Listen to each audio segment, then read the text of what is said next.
breaking news এই মুহূর্তে I-PAC কাণ্ডে বড়সড় বিস্ফোরণ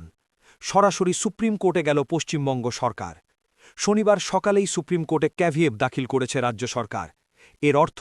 ইডি যদি এই মামলা নিয়ে সুপ্রিম কোর্টে যায় তাহলে রাজ্যকে না জানিয়ে কোনো নির্দেশ দিতে পারবে না আদালত রাজ্যের স্পষ্ট বার্তা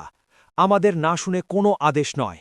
কারণ রাজ্যের আশঙ্কা ইডি কলকাতা হাইকোর্টের মামলা নিয়ে সরাসরি সুপ্রিম কোর্টে যেতে পারে আর তাই আগেভাগেই কৌশলগত চাল সুপ্রিম কোর্টে ক্যাভিয়েট ফাইল এই পুরো বিতর্ক শুরু হয় আইপ্যাক কর্তা প্রতীক জৈনের বাড়ি এবং আইপ্যাকের দফতরে ইডির তল্লাশি ঘিরে কয়লা পাচার মামলায় ২৭৪২ কোটি টাকার লেনদেন তদন্ত করছে ইডি ইডির অভিযোগ এই টাকার একটা অংশ হাওয়ালা মারফত আইপ্যাকের রাজনৈতিক কাজে ব্যবহার হয়েছে ইডির সবচেয়ে বড় অভিযোগ তল্লাশির সময় পশ্চিমবঙ্গের মুখ্যমন্ত্রী মমতা বন্দ্যোপাধ্যায় নিজে হাজির হয়ে ডিজিটাল ডিভাইস ও নথি পুলিশ দিয়ে সরিয়ে নিয়েছেন ইডির দাবি এর ফলে পুরো তদন্ত ভেস্তে গেছে ফরেন্সিক কাজ মাঝপথে বন্ধ হয়ে যায় এই অভিযোগ নিয়েই শুক্রবার কলকাতা হাইকোর্টে যায় ইডি মুখ্যমন্ত্রীর বিরুদ্ধে সিবিআই তদন্ত চায় তারা